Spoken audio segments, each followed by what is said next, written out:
Pintu Rimba, 13 Desember 2020. Hari-hari di Desember. Mentari tak berkunjung di dini mendung. Gerimis datang bertamu, menghapus rindu. Pagi membeku, nyisakan kelabu, nyesakkan kalbu. Waktu hanya masalah jarum jam yang menunjuk angka berbeda, sementara langit menampilkan wajah yang tak berubah. Pagi tak bermentari, siang tak berpenerang. Mendung menyapukan abu-abu, menegaskan rindu, menggelar kenangan, melepas hujan.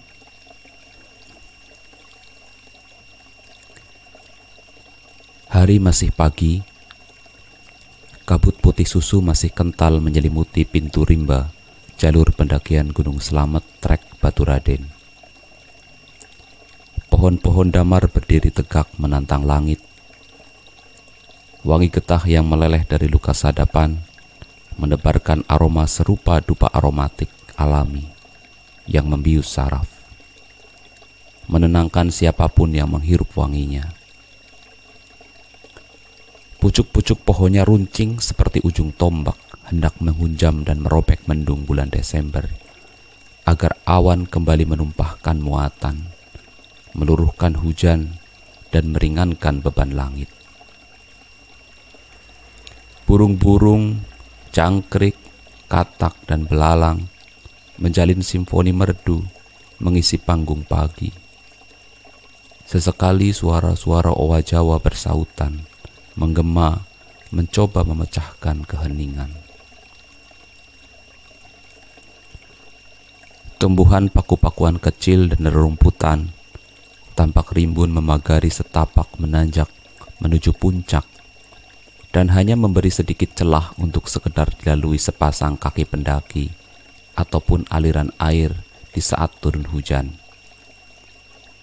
Tanaman yang tumbuh liar dan berdiri setinggi betis lelaki dewasa itu nampak sekali masih enggan melepaskan sisa hujan semalam. Butiran air beserta dinginnya didekap erat di ujung daun dan dijadikannya pelita kecil yang berkilauan indah menghiasi jalan. Semalam purnama bersembunyi dari sang hujan, dan mungkin saja sepanjang hari ini akan berlalu tanpa kehadiran matahari. Waktu di jam tanganku sudah menunjukkan pukul 8 pagi, tetapi matahari masih belum juga menampakkan diri. Entah malas bertandang, atau tak sampai hati memporak-porandakan harmoni sederhana hutan damar, paku-pakuan dan rerumputan. Barangkali juga ia malu dan memilih bersembunyi di balik rembun perdu. Langkah-langkah kecil mulai kuayun, menyusuri setapak, masuk ke jantung hutan, setelah doa-doa sederhana selesai dipanjatkan. Langkah yang tentu saja teramat kecil jika dibandingkan dengan panjangnya jalan yang membentang di depan. Jalan yang tiap jengkalnya mesti dilalui tanpa terkecuali agar sampai kepada tujuan. Tak bisa dibayangkan berapa banyaknya langkah yang harus dibuat untuk bisa menggapai atap Jawa Tengah. Namun, sepanjang dan sesulit apapun itu, perjalanan memang untuk ditempuh, bukan untuk sekedar dibayangkan. Satu langkah nyata jauh lebih berarti daripada 1000 langkah yang cuma di angan-angan. Jalur pendakian Gunung Slamet trek Batu Raden ini bisa dikatakan sebagai jalur yang lugas dan tanpa basa-basi. Sambutan selamat datangnya adalah berupa tanjakan panjang. Rimbun pepohonan, semak belukar, dan belokan memang sesekali bisa menyembunyikan terjalnya jalan dari pandangan. tetapi tak sedikit pun mengurangi beratnya beban pendakian. Ditambah lagi tanah gembur yang disirami hujan hampir setiap hari sepanjang Desember, membuat permukaannya licin dan gampang runtuh oleh pijakan. Tapak sepatuku tercetak tegas dan membekas jelas di atas tanah tiap kali kakiku diangkat untuk melanjutkan langkah-langkah berikutnya, menambahi jejak yang sebelumnya telah dibuat oleh 3 temanku yang berjalan mendahului. Hari ini hanya ada kami berlima yang mengisi buku registrasi pendakian di base camp Raden Pala. Artinya hanya ada kami berlima di belantara seluas ini. Leo berjalan paling depan dan didapuk sebagai leader, disusul oleh Hanan dan Mick di belakangnya.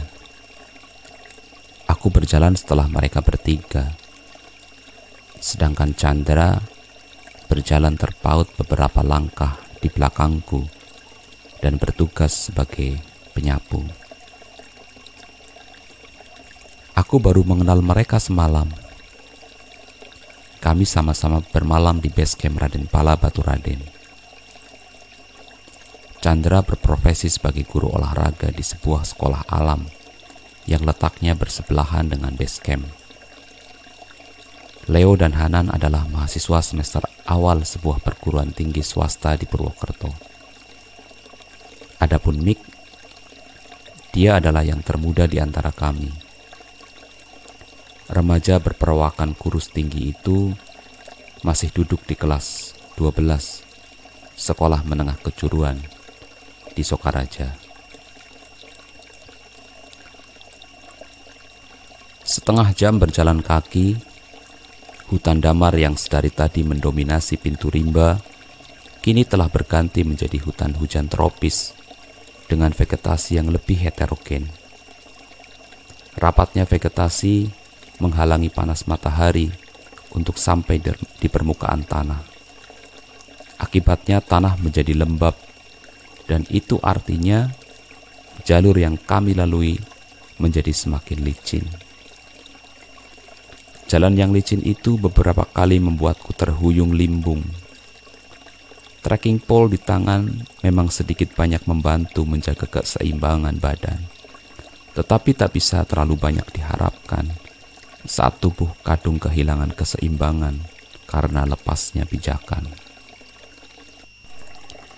Selain licin, trek pendakian pun terasa semakin curam. Tak terhitung berapa kali lutut dan dadaku dipaksa berciuman oleh terjalnya jalur pendakian. Beruntung masih ada akar-akar pohon dan rerumputan di kanan kiri jalan yang bisa dijadikan pegangan untuk membantu mengangkat badan dan meringankan pijakan.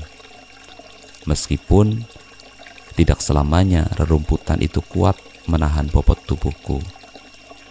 Bahkan tak jarang rumput itu ikut tercabut berbarengan dengan terhempasnya tubuhku ke tanah. Dengan keril yang membebani punggung, setiap kali terjatuh untuk bangkit dan berdiri lagi, aku mesti bersusah payah dan mengeluarkan tenaga ekstra. Terbayang di pikiranku tentang kuli panggul pasar yang melekukannya setiap hari demi mendapatkan uang seperak 2 perak. Dibanding mereka, beban yang ada di punggungku saat ini jelas tak ada apa-apanya. Tapi aku kan bukan kuli panggul, melainkan kuli kapur. Aku ingat seorang pernah berpesan kepadaku, mendakilah agar kamu bisa merasakan jatuh 100 kali dan bangkit 101 kali.